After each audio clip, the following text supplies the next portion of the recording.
Hey everybody, welcome to another edition of More Than Sunday, and Lauren's back. We're here together. Although I sound terrible, but I'm back. I'm getting there. Yeah. Oh gosh. Oh no. But hey, you know what? Allergy season, crazy changes in weather. It was freezing and now it's like spring, so what can you do? It's been beautiful. So we are in week 2 of our new series, Dream to Destiny. And Randy preached on the pit test this past Sunday.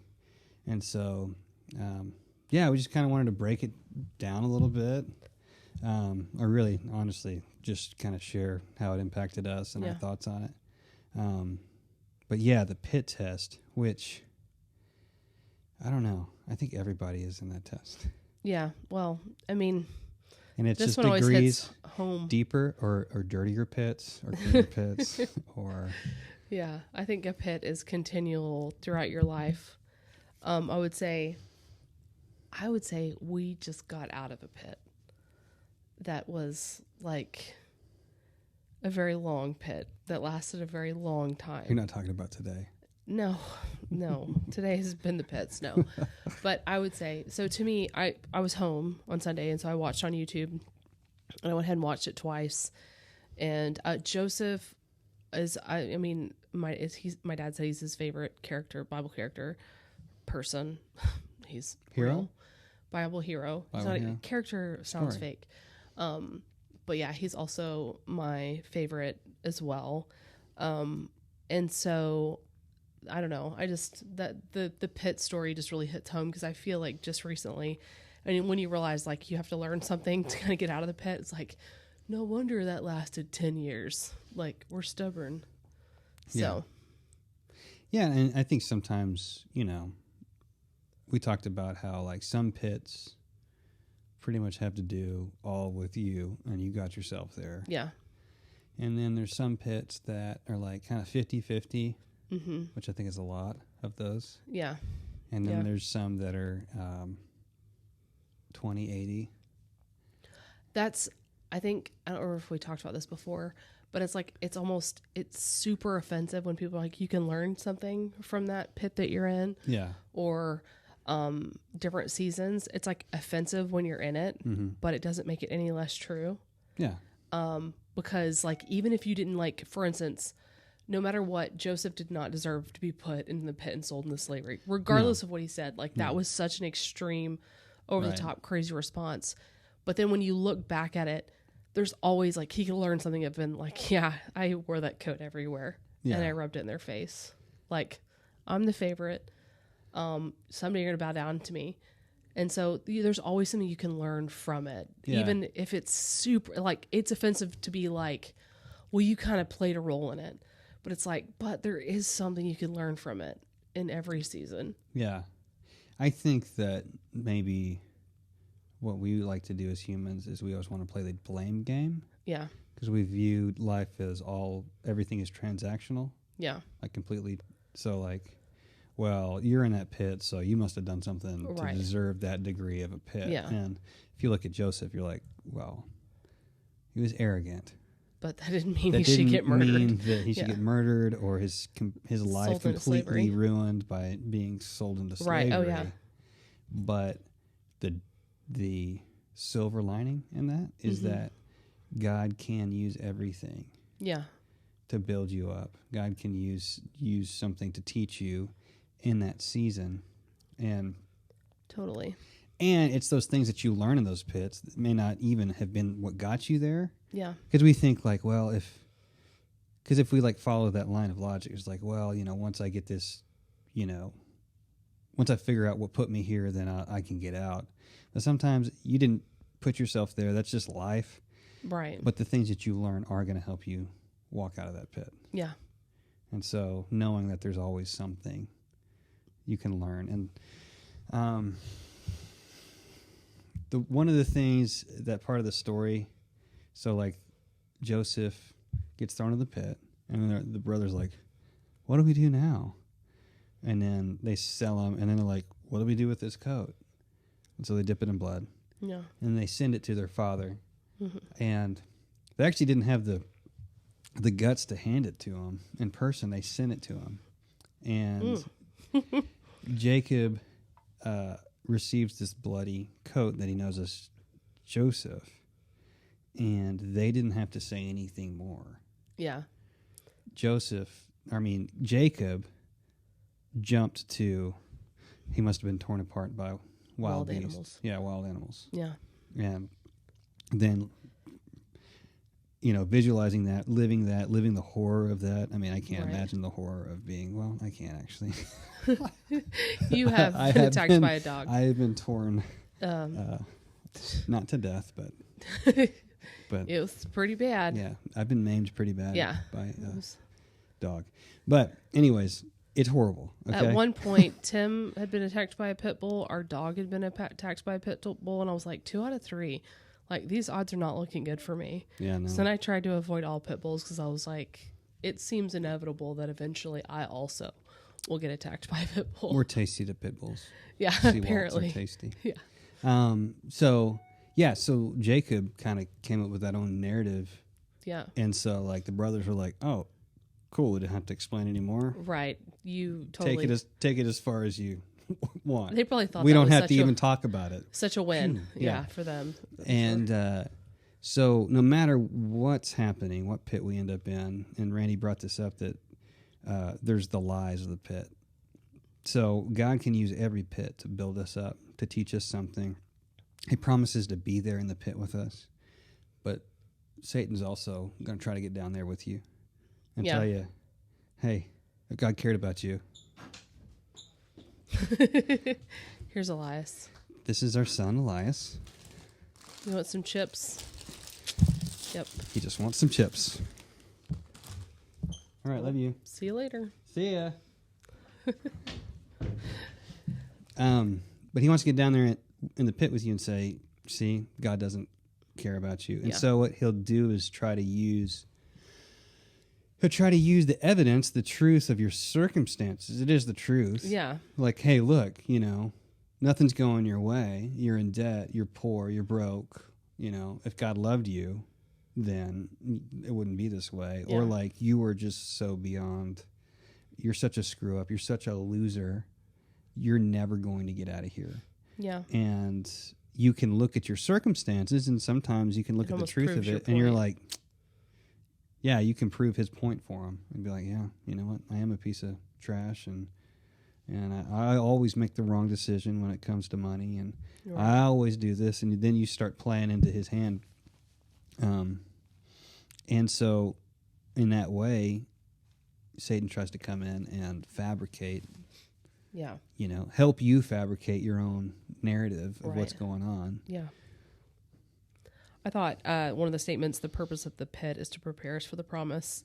Yeah. And I feel like we've seen that. You just realize like all the different seasons we've been in and what we've learned from those and what we've taken away from those. And you go, yeah, I can see that there's some work. And when I think about that, when he ended up in Potiphar's house, I'm sure he was like, this is it. Mm-hmm. It's happening. Like, I'm in Potiphar's house. This is a big deal. And then he gets put in prison for like 2 years. Yeah. You would just, 2 years. That back to the pit. Yeah. And you're just like, I felt like I was doing everything right. Yeah. At that point. Because like he didn't, like she was trying to sleep with him. He didn't fall for it. And sometimes I've like, so often, like we have been in seasons where we know that we were doing exactly what the Lord called us to do. Yeah. And it turned out to be one of the most difficult seasons we've ever walked through. Yeah. And it was such a difficult season. And I can remember thinking like, I know that the Lord ordained every one of those steps. Yeah. But it was the most difficult season we have ever walked through. Yeah. Walking through the adoption for us was such a difficult season, but I also know we were supposed to walk through that season. Yeah. It was an embarrassing season. It was a humbling season. you know, it was all of those things. I just felt like I should say, because I hate when people like give these examples and they don't say what was the difficult thing. So it's like, you go, girl. I'm doing it. I'm saying it. we're going there. Hey, Elias is coming in here asking for us to open up chip bags. Yes. Just anything goes. And honestly, that little guy would not exist if we had not worked through that season. Yeah. And so I know, like, the Lord gave us the baby's name. I mean, so many signs. And then we don't have that baby anymore. And, you know. So if we were going to, like, backtrack, we had an opportunity to adopt a baby. It's a young mother who didn't look like she was going to be able to take care of her. And so we stepped in, and their family asked us if we would be interested, and we said yes. And so we started praying about it, or we said we'll pray about it. And we said we'll pray about it. And the Lord gave us like 5 different baby names, and we were thinking and praying over it. And then turned out the birth mom was calling the baby one of the top two names. Yeah. And so we were like, oh my gosh, like what a sign. And so that didn't work out. The birth mom changed her mind. And so that was like really hard since we brought her home. We had her for 10 days. Yeah. And so we walked through this pregnancy with her, and then you don't have a baby and you don't have anything to show for. And so often we view things of like, the Lord gave me this vision. He told me you guys are going to bow down to me. Yeah. And so then that ends up putting you in the worst pit of your life. And then you're like, wait, well, that was from God. Like God gave him that vision. Yeah. And the thing is, like, so often the pit does prepare us for our purpose, but then like, we don't want to go through the pit. I would have loved to have avoided that. Overall, I mean, it put me in a really dark place for a really long time. Yeah. And it really rocked my faith. And I now understand people that are currently deconstructing their faith because I know I walked through that myself. And so I can see a lot of purpose in what I went through. Yeah. Maybe not necessarily for like the actual baby situation, other than I wouldn't have Elias. Yeah. Because it did put a baby size hole in my heart, and I didn't want to have any more children. I didn't want to carry any more children. And then I was like, I want Elias. I want a baby. Yeah. But like, I can look back on that and be, man, like the things that I used to say, that the cheesy Jesus stuff, like I've tried to remove a lot of that, where it's like, I don't want to talk about Jesus flippantly. Yeah. And like, without the knowledge to back up what I say. Well, I don't want to use Jesus to get people to shut up about their problems. Yeah. And so that, I can move on. Yeah. Because I think that's what it brought out in us, especially you, is just like understanding people in grief. Yeah. People who are grieving, and then it really is. I mean, everybody says it's okay to not be okay, but like, no, really, it's okay to not be okay. Yeah. Because in the Christian world and church, and just as people, right? As people, we see someone grieving, and we want them to, because it hurts to watch someone grieve. Yeah. But selfishly, we want them to kind of get through that and be over it. Yeah. So that we can let's get back to normal. And so sometimes we end up saying really cliche stuff over and over and over and over and over. I just felt like people didn't say anything. Yeah. And avoid it overall. Like, pretend like it didn't really happen. It didn't happen. Like, I'm not but even I think talk to you you about had it. some people say like, "Oh, you can't feel that way." Well, when I was really upset with God. Yeah, and I it's was just like, and it really rocked my faith. Yeah. And I was like, and they were like, you can't feel that way. And I was like, well, I do. yeah. It's like, But I mean, it's okay to have your faith rocked. yeah. God's bigger. But that's the thing. Like, he was definitely taking me down to my foundation, Yeah. which again, I see the total purpose in that. Like, I built a house upon a crappy foundation. Yeah. And so he tore that down, and through that process and through that pit, and I have a totally different foundation. At the time when it's all rubble and everything's destroyed, it feels like, this is where I die. This is it. Like, this has destroyed me to the point. And you realize, like, when seeds are planted, I heard this in a sermon once, and I thought it was a beautiful example. When a seed is planted, at the point, it looks exactly like death. When a seed goes under the ground, Yeah. like, it's the same as when you bury a body and it's dead. And so there was a season where it felt exactly the same as like, I just felt so destroyed and to the point of like death, where it was just like, I don't have, my faith has been rocked. I just didn't have anything to show for it. And then when that seed finally blooms and it breaks to the surface is the only time, but it takes, that can be a very long season of a pit of that seed being buried before it breaks to the surface again and turns into something beautiful. Yeah. Like a plant. So. Yeah, Jesus even said, unless a seed falls into the ground, it's buried and died, it cannot produce fruit. Yeah. Right? So you have to, it's like that dying to self. And that's kind of what that process, the pit is dying to self, losing that pride and being stripped of that pride. Mm-hmm. But I mean, you know, like you said, we really got to discover that God really is okay with us not being okay. Yeah. Like, because a lot of times we subliminally kind of think like, well, God's good with me as long as I'm okay. Yeah. You know? And then sometimes the way that we deal with other people's grief is like we want them to make us feel better about how they're doing. Yeah. And so like Job, right? He was not okay. He was the same thing. Like, kill me. Just kill me, God. Yeah. Just kill me. And he was stripped down to nothing. Yeah. Yeah. But then when you have nothing, you realize that all you need is him. Yeah. And I think that's one of the things Joseph learned in the pit. And even when God gives us a dream and we're like, yeah, we don't sometimes realize all the things that we're carrying around with us. And so God uses the pit to show us those things so we can leave them there. Yeah. Because he was carrying the coat, right? He had the coat. That was his pride and joy. That's how he identified himself. Yeah. When he was thrown in the pit, that coat was stripped away from him. He came out of that pit knowing all he needed was the Lord. Yeah. And so, I mean, that's what the pit does. Yeah. And there's things that there's pits I know I'm going to go through.